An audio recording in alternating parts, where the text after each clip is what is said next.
Welcome to the podcast, Food Talks. I'm Dallas Townsend. I will be your host, and I act as the uninformed consumer asking a nutritionist all the questions that you have. Hello, I'm Jordan Townsend. I'm our resident nutritionist here at Naturally You, and I'm here to inform the uninformed consumer, answering and helping to unpack some of your more difficult nutrition questions. And we're back. Today, we're going to be talking about fiber. Some people call it fibre. From the Latin. From the Latin paradox of the... No, I don't know. But yeah, we're talking about fiber. And, I mean, what I know as an uninformed consumer is that fiber helps you go to the bathroom, right? Or Yeah, you make a great point. The main thing most people think about is like Metamucil.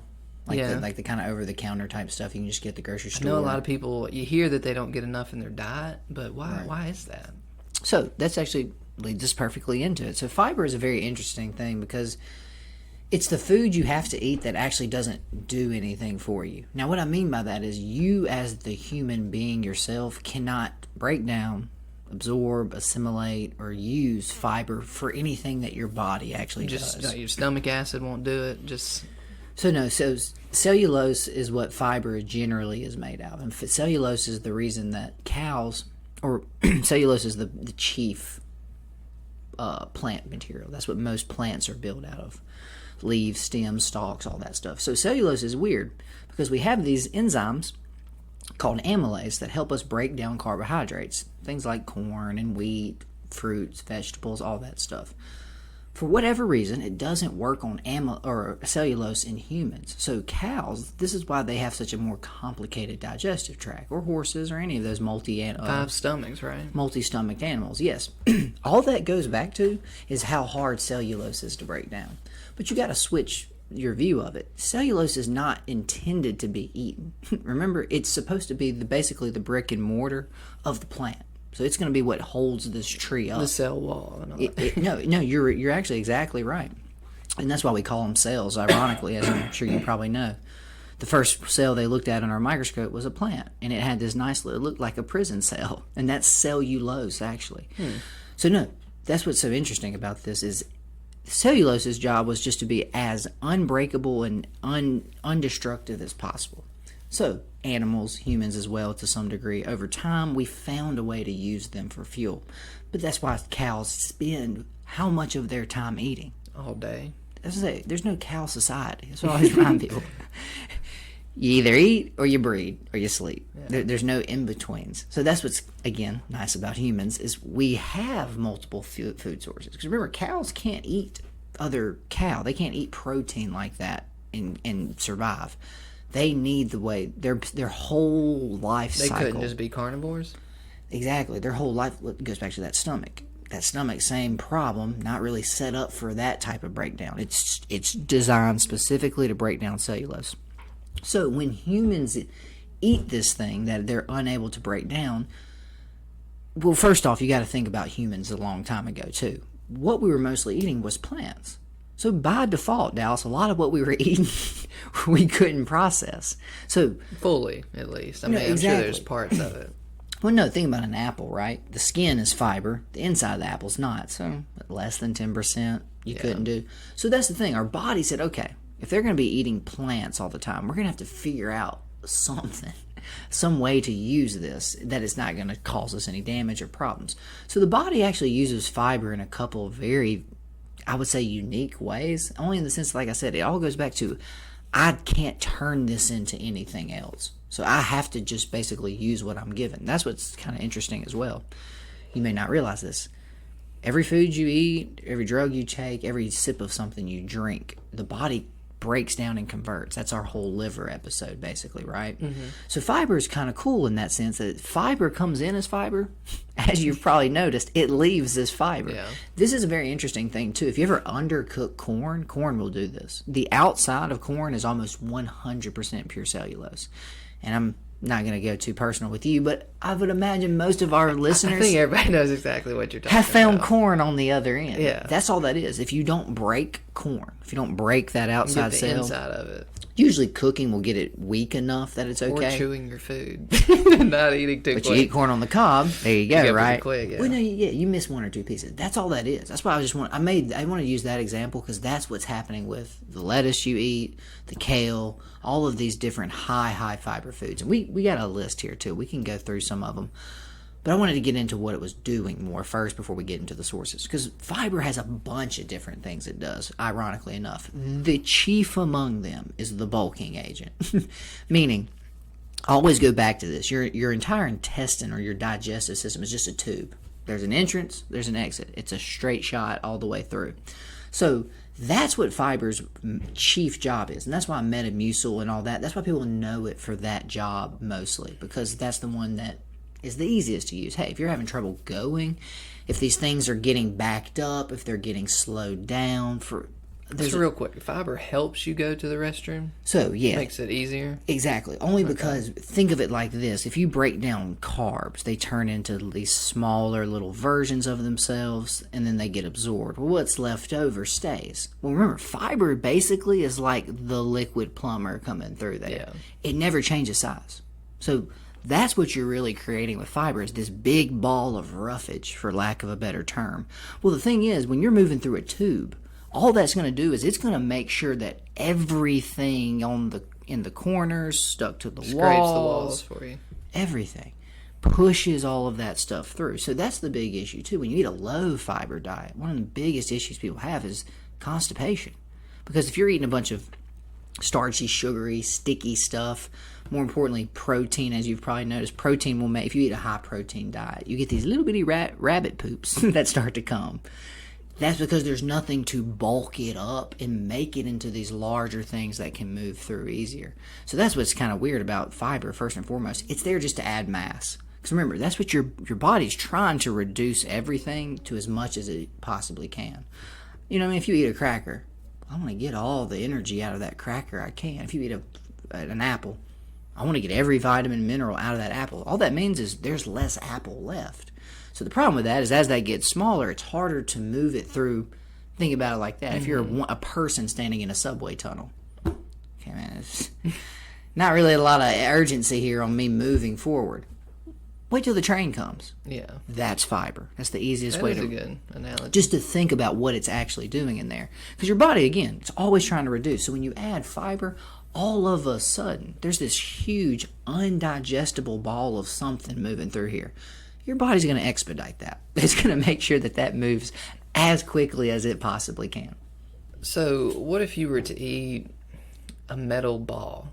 And, I mean, that just comes out the way it went in, right? That'll go through your whole digestive tract? So, first off, a lot of other issues with the metal ball, right? Would it make it down your esophagus? Yeah.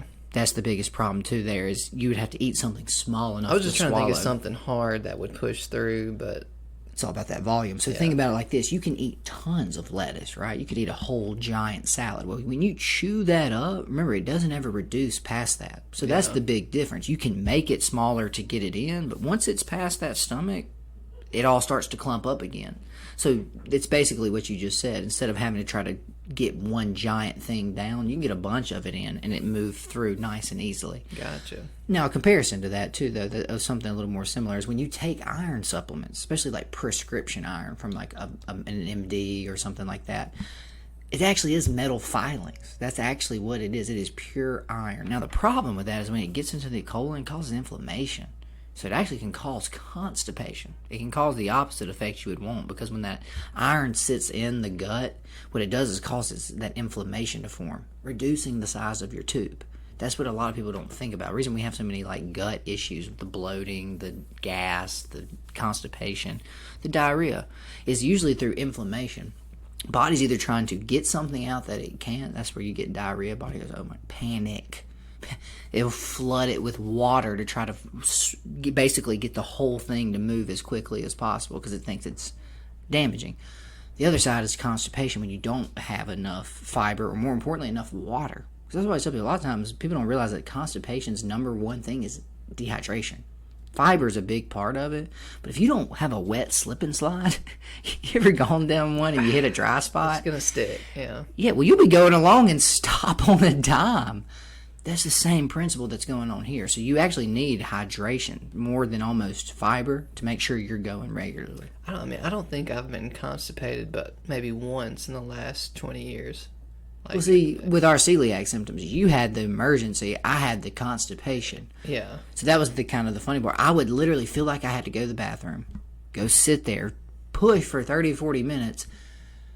No, nothing's happened. So eventually my feet are falling asleep. I have to get off the toilet. I get up, still feel like I have to go. Even if you were to just eat a bunch of fiber and salads, do you think that would have helped? Yes, no, nowadays I do. I eat pretty much a salad every day for lunch, Monday through Friday. Any trouble? Oh my gosh, there is less than any trouble. Now, more importantly too, adding coffee as well will help with this. Yeah. But breakfast, I'm going to the bathroom at least 2 to 3 times a day. Guaranteed. That's healthy. Only because there's no choice. Remember, the body's trying to get rid of all that stuff it can't use. So by keeping fiber going like that, you're basically guaranteeing that the carousel doesn't stop. And that's where we start to have our other issues. And that's what a low fiber diet starts to cause, is you don't have anything pushing. So you're eating all these refined carbs, all this protein, all this fat. The body says, hey, I absorbed 90% of that. So the problem is, the reason you won't have a bowel movement is there's not really anything to eliminate. So I had to Google real quick because I was kind of interested. What was the longest time someone's gone without pooping? This is scary. It's like over a month, isn't it? It's like 30 days, 40 days. In 2013, a 28-year-old woman from Chembur, India, had to have surgery to remove a football-sized fecal mass after 45 days. Ugh. That's just... I'm a little envious, or at least my younger self is, because I couldn't stop going to the bathroom. I would have loved a 45-day break. But no, you see, that's what's called impacted. Yeah. So impacted colon is a whole other issue that starts to form. Just what? No fiber, no slippage. It just got caught up. You start to get moving. The dehydration's playing a part into it as well, more so than even the fiber, because what it is one, nothing's pushing it through, so it starts to build up. Well, as it starts to build up, remember, most of that moisture is gone, so it starts to kind of get this really hard, sticky thing. So yeah, an impacted colon is the absolute. That's where the worst version of this story ends, which is it gets so sticky and so clogged up that now it's kind of like the heart attack and cholesterol. The system isn't working like it's supposed to anymore. The body says, hey, it's not that I'm broken, but if I can't move this stuff out of the way, I'm just going to keep building more stuff up behind it until it moves. So yeah, that eventually culminates in you have to basically have surgery because it will not physically fit out of the body anymore. I'm not sure you could pay me enough to be that surgeon.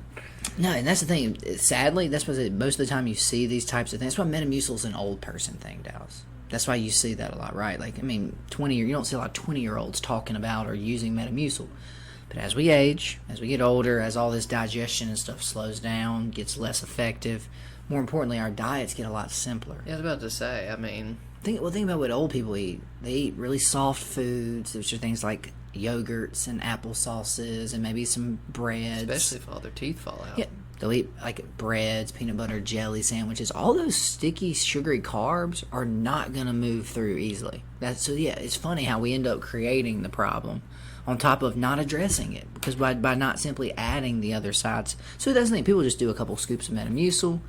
So if you did like a green shake, though, I was just thinking like, okay, maybe they couldn't chew. If you did a green shake, would that still be fibrous? Yes. So a shake, yes. Juice, no. Juice is when you squeeze and you actually leave the fiber behind. And that to me is my biggest issue with juicing. I don't think juicing's bad, but you're missing part of the nutrition. The fiber also, too. Now, I wanted to get into some of the other things fiber does. Make you go is the obvious one. You got a bunch of stuff you can't break down, moving through, pushes everybody in front of them forward. The other big thing fiber does is fiber is actually sugar and glycemic control. And what I mean by that is when you eat something with a lot of fiber slows down how fast you can absorb it. So, case in point here, if you just drink a Coca-Cola and then measure your blood sugar, it's going to blow off the charts. Might get over 200, something crazy. If you did the same Coca-Cola with, let's just use Metamucil since that's a more of a standard, easy way to do it.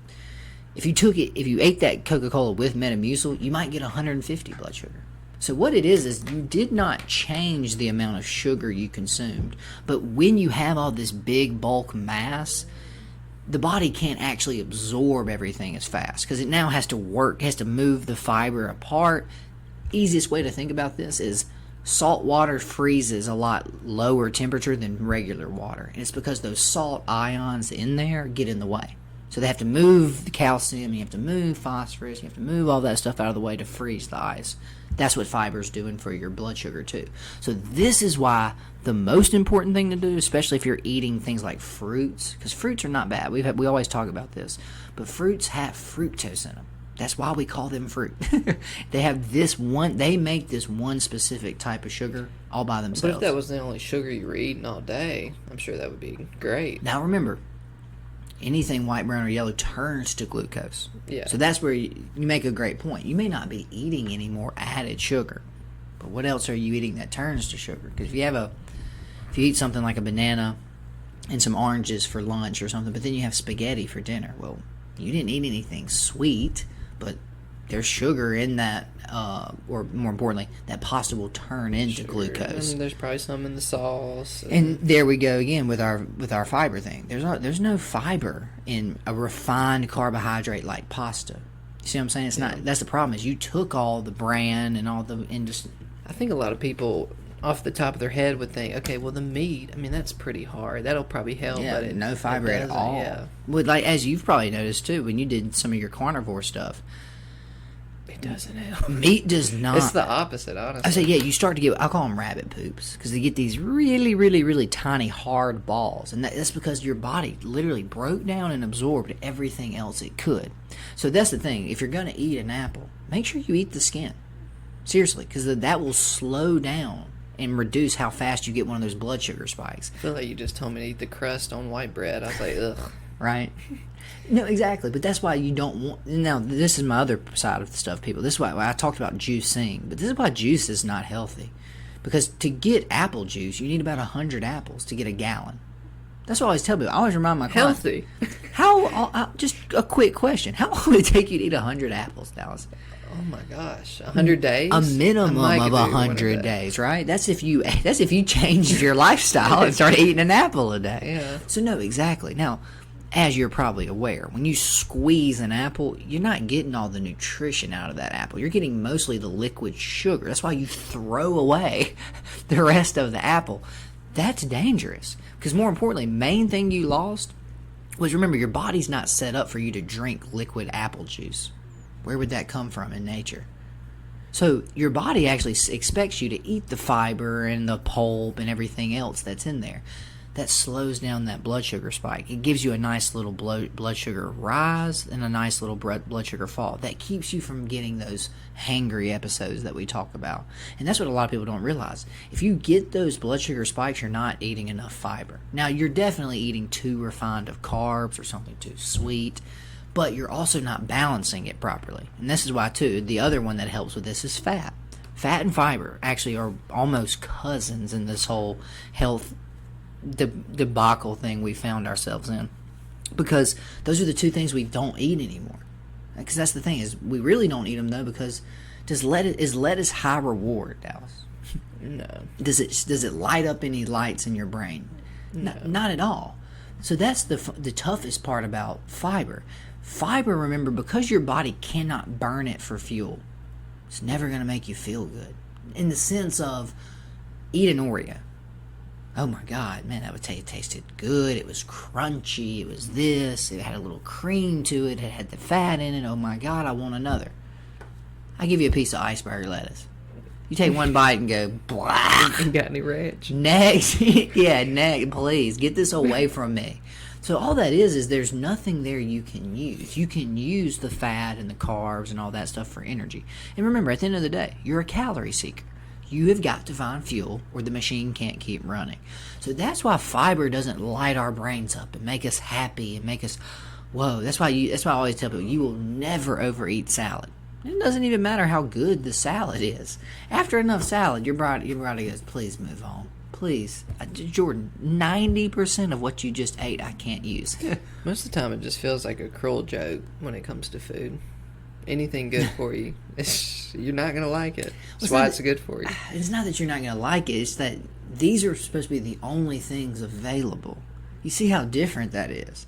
The problem is we now, as humans, we've broken the game, right? We have mass agriculture. Remember, you're supposed to have to wait seasonally for food just to show up. And then you, as a hunter and gatherer, have to go find it. Not, we made sure we planted 10,000 acres of corn. Yeah, we have genetically mutated strawberries that taste like oranges. So you see, delicious. And again, now the other thing too is, like you said, it seems like a cruel joke. Remember, we have processed food now. That word or that term is only 100 years old.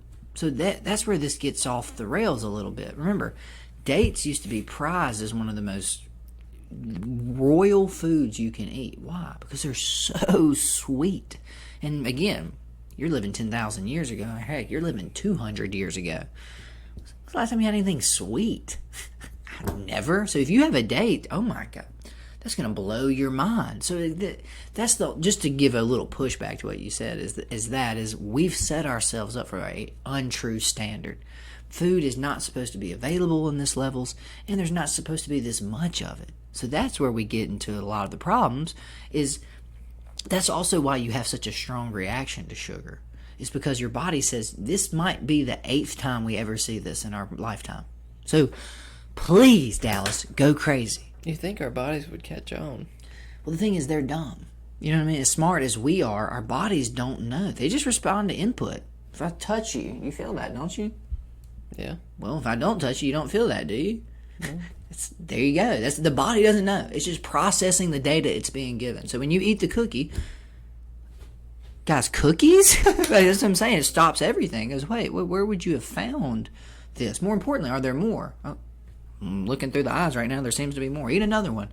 So that's what's weird. We're always caught, right? That's what I say. We're caught between the animal versions of us and the conscious versions of us. They're constantly pushing back and forth against each other. And it goes back to cigarettes. People know cigarettes kill them. You walk outside, someone's smoking a cigarette right now. So that's the thing. They consciously know that, but the animal side of their brain is winning. Hey, I want a cigarette. Okay, here you go. I just want to feel good. So that's where fiber comes in, though, in that it slows everything down. That's what its real key is. Besides helping maintain that slow push, it also keeps things from coming in and basically going haywire, because that's what we're having a lot of the diabetic issues, the alcoholic fatty liver, non-alcoholic fatty liver that we're starting to see, the obesity, all of that stuff. Fiber is a direct combatant to those. But again, it goes back to what I just said. What are the high fiber foods? I'd love to run you through some real quick. I would love that. Because after this, I know you can't hear me. After this, I want to go into the bonus round of what the other side of fiber, because there's a whole other little thing, right? There's another side of fiber. There's another thing it does, and again, remember, all this has nothing to do with you. So, just to go through some real quick, we have a list here called the free foods. These are foods that we say you're free to eat as much as you want. All that means is these are foods that are very high in fiber. Because remember, fat makes you feel full and fiber makes you feel full. So that's what's kind of nice about them, and that's why this whole keto thing works, is when you're not hungry, Dallas, how hard is it not to eat? So that's what these things do. They physically make you not want more, as we saw earlier, right? If I handed you a piece of iceberg, do you have any ranch? Because you almost couldn't pay me to eat another bite of this. It's like Kevin from The Office. Right, yeah, he's eating the broccoli upside down. And broccoli's actually on this list. So just to hit some of the ones that you probably either like or maybe even have in your refrigerator right now, things like asparagus, that's a big one. Green beans are actually on here. Now, green beans can be a little starchy, but they made the cut, at least as far as our list goes. Broccoli's on the list, Brussels sprouts, cabbage, cauliflower, celery, pretty much all of the lettuces. We have everything from butter lettuce on here. They're doing amazing things with cauliflower now. Yeah, they're making amazing things. And that's the thing, too. We have a glycemic index over there as well, and that's what I always show people when we do our food talks is, hey, if you look at white rice, glycemic index is the sugar load or how quickly it turns into glucose. So 0 to 100. You know what white rice is on the glycemic index? 85. You know what cauliflower is? 12. Whoa. That's fiber, Dallas. That's all that is. That's really the only difference you're seeing there. Because last time I checked, cauliflower is 100% carbs. Most of it is a form you can't burn as sugar. So just to give you another quick spin off of that too, do you want to guess what brown rice is? Because I'm sure you've heard brown rice. 35. Close, but 50. Oh. So still, you see what I'm saying? You're still in that grain side of stuff. So even with the amount of fiber in brown rice, you can cut almost 35 sugar points out from white. You can't touch cauliflower. More importantly, you can't touch these high fiber vegetables. So that's why I like doing this. It's just trying to teach people that it's not you. You're not doing the right things. You're eating foods that are going to make you hungry and make you gain weight. Versus you're doing everything in your power to avoid foods that are going to make you feel full, and more importantly, make sure you stop eating. So that's what's kind of nice about this. Now, like I said, butter, lettuce, kale, pretty much any of the leafy greens are all going to be the high fiber foods. But some kind of stranger ones on here that I like, artichokes actually made the cut. Things like arugula, bell peppers. So that's what I say too. If you want to really think about a healthy, high fiber, taste good version of these types of things, do stuffed bell peppers. That's super easy. You can cut out all of the bread. You can cut out all the taco shells. You can cut out all of that refined corn and wheat. Cut a bell pepper open.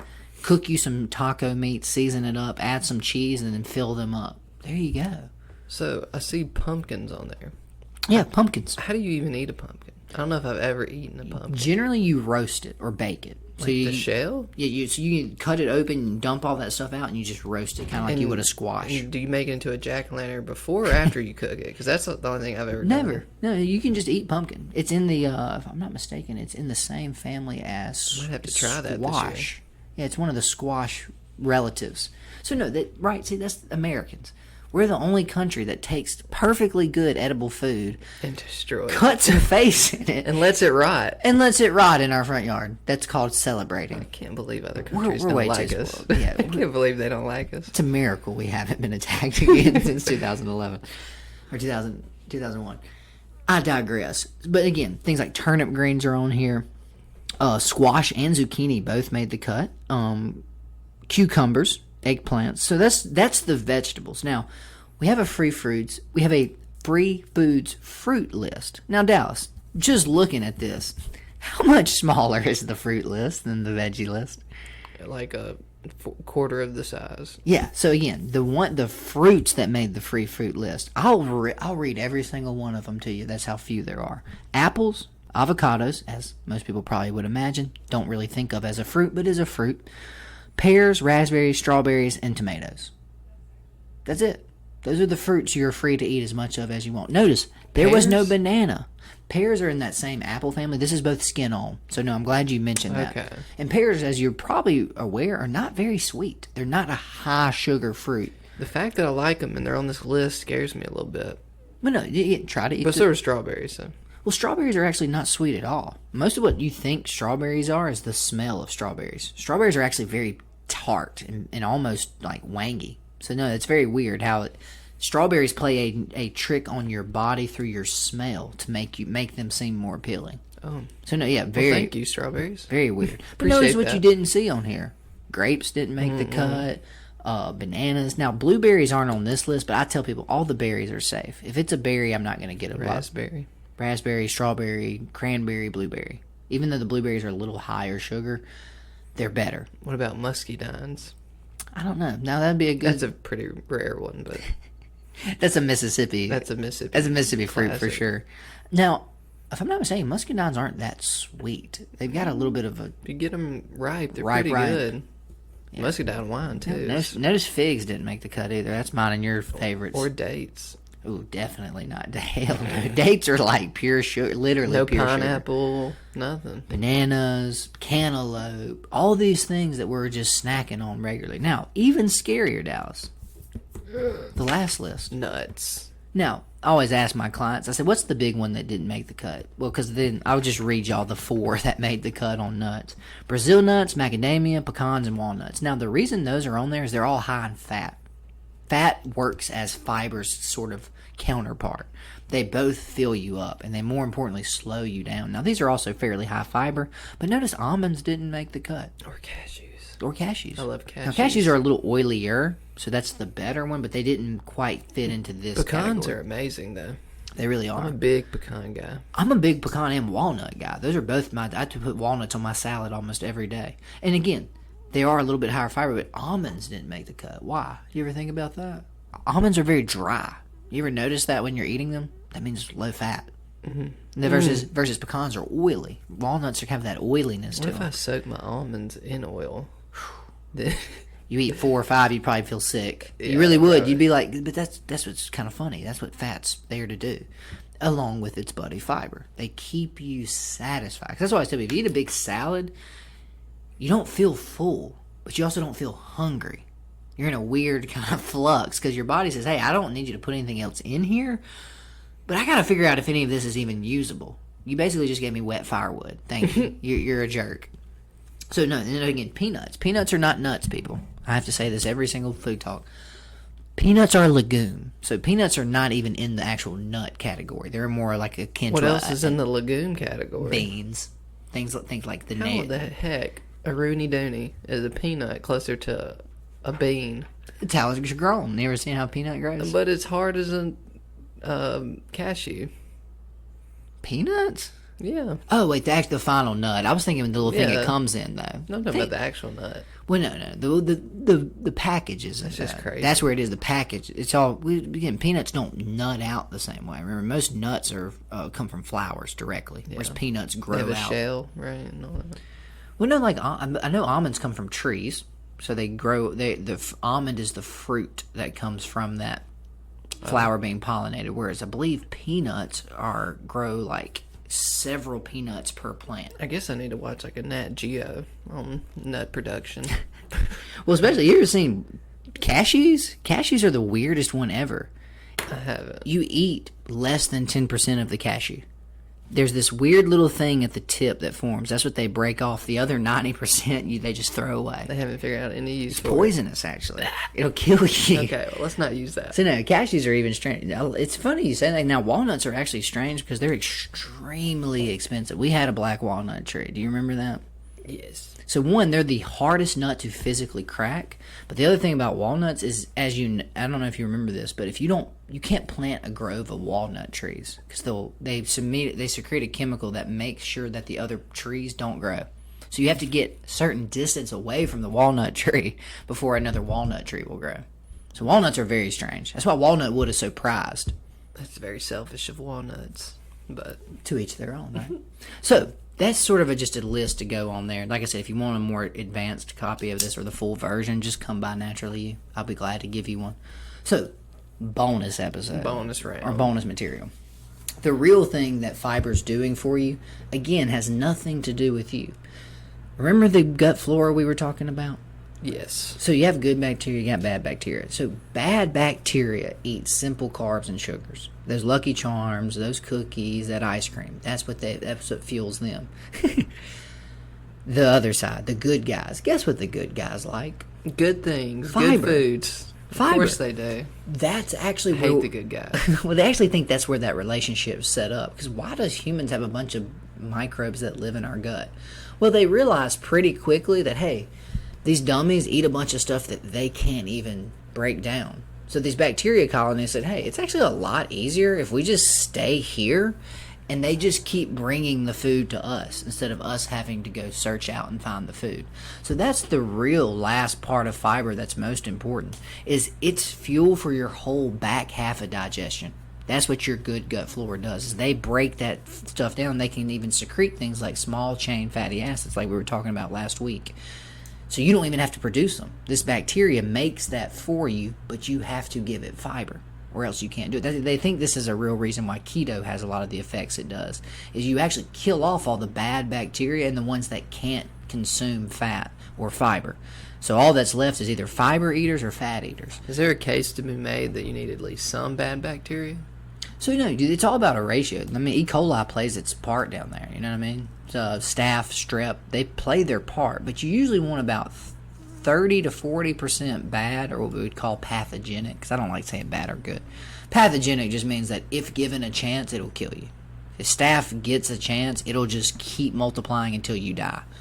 Whereas these slow-acting, the ones that break down the fiber, they divide so slowly that they can never, by the way their biology is set up, what would take staph 2 hours to double, it takes them 2 days to double. So just by the way their biology works, they're slow moving. So that's why we call them good.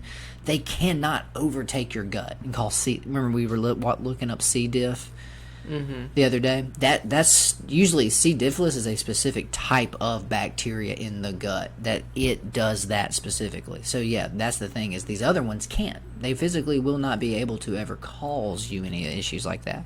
So you can't eat too much fiber and overfeed them. If anything, it takes them just the exact same amount of time no matter how much fiber's there. But that's also why you start to crave salad. That's what I've noticed is after a couple days, especially over the weekend, because I don't usually eat my salads on the weekend, I'll just start to get where like I can feel like I need something green. So I'll go to make a green shake or go to Mama Nature's or Kill Me Crazy or something like that. It's hard to get over that hump though, to get to where your body wants. You got to do it every day. Green. But again, think about how many days have you been eating carbs versus how many days have you been eating salads every day? All of them, every day. Well, there you go. So all you're telling me is the ones that I've been supporting more and putting my energy and my fuel towards, they're in charge. I'm still totally not against a fecal transplant. You're still I feel thinking like that about might it? be the shortcut to eating better.